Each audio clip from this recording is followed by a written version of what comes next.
And then you're going to actually, at the end, say what the best job you ever had was. So you're going to say, but actually, my favourite job was. Because that means that you actually like your work. So now, in just breaking it down into those simple pieces, you've told the employer that you have the ability to do the job that he's looking to fill. You've told him that you have job-specific skills, transferable skills, and also that you like the type of work you're doing. And that's a huge bonus for an employer. I got to quite a senior level, I feel quite constricted by that, and I'm a managing director, or I'm a kind of a certain role, and I think that sort of being able to break that down into skill sets that I can apply to whatever range of opportunities. I have a terrible tendency to look at all of the jobs on offer and find reasons why I can't do them.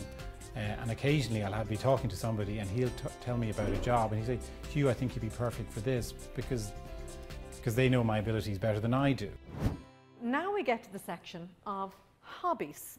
Now, hobbies is very similar to the section on hobbies in your CV, whereby rather than just listing what your hobbies are, you're going to back that up by telling them the skill sets that are going to be of value to the employer. I think, Deirdre, we were talking earlier, and Deirdre actually does patchwork and makes jewellery.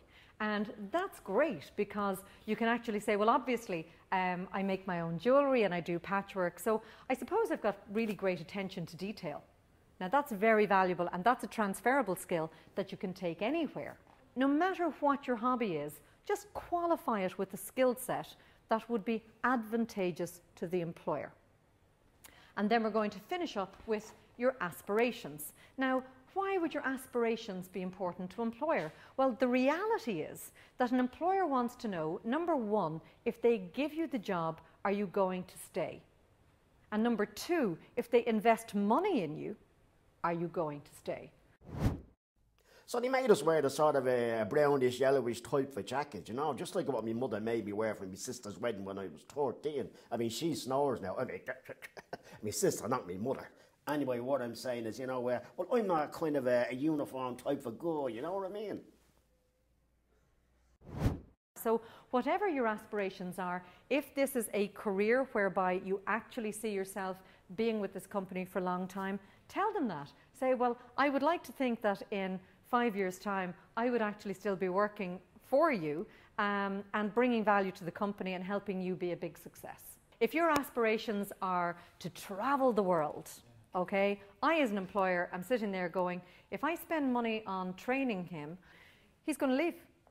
So if you have aspirations that don't fit in with the company, don't mention them.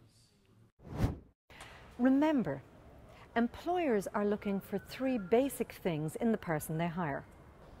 Number 1, they want to hire somebody who has the ability to do the job. Secondly, they want to hire somebody who communicates with ease. And number 3, but certainly not least, they want to find somebody who's going to be a good fit for their organisation. So I says to her, Mrs. Hey, or ankles like that, it's Wellington boots you need. So the most important thing you need to remember before you go for an interview is to prepare. Remember, if you fail to prepare, then you should be prepared to fail. And now that you've got that all-important interview, you want to give yourself the best possible chance to get that job. Preparation is all about research. So what would you research if you were actually going through interview? The very first thing that you would research is the actual job description. Because quite often, even though you may have done a job before, it may actually not be the full parameters of everything that could be included in that job. So you may actually have had a wider version of that job previously or a narrower version of that job.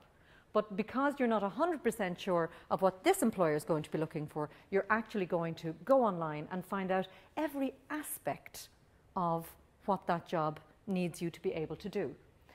The second thing you're going to do, and this is very important, is actually to profile the company.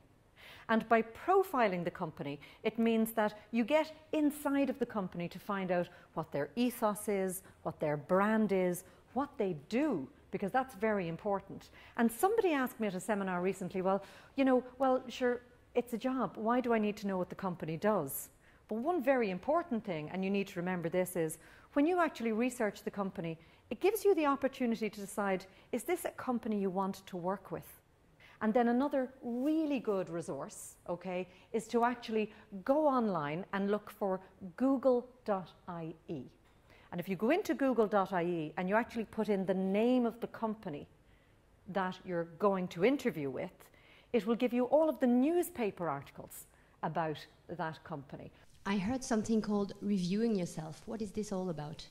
Sandrine, I'm really glad that you asked that, because a lot of people don't think about reviewing themselves, okay? So how do you go about reviewing yourself, and why would you review yourself? Okay, well, the first thing you do in reviewing yourself is you go back to the CV that you sent to the company you're interviewing for. So number one, you want to remember, what were you selling them? What skill set, what unique skill set were you actually selling to them? Now, the second thing you're going to do, and this is a big thing, is you're going to Google yourself, okay? And the reason you Google yourself is that if you think about it, if you are profiling the company before you go to interview, then the chances are that the company is going to try to profile you. The last thing, and certainly one of the most important things, is Facebook. So if you have a Facebook account, go online and put your security to maximum so that only your friends gain access to your site. Because what you don't want to happen is you don't want an employer going on and seeing you, because they may actually decide that you don't look like the right fit for their company. And therefore, it's very important that you don't give them an opportunity to make a decision on you before you actually arrive at interview. There are 3 different types of question you can be asked at interview. There are behavioural questions, there are traditional questions, and there are job-specific questions.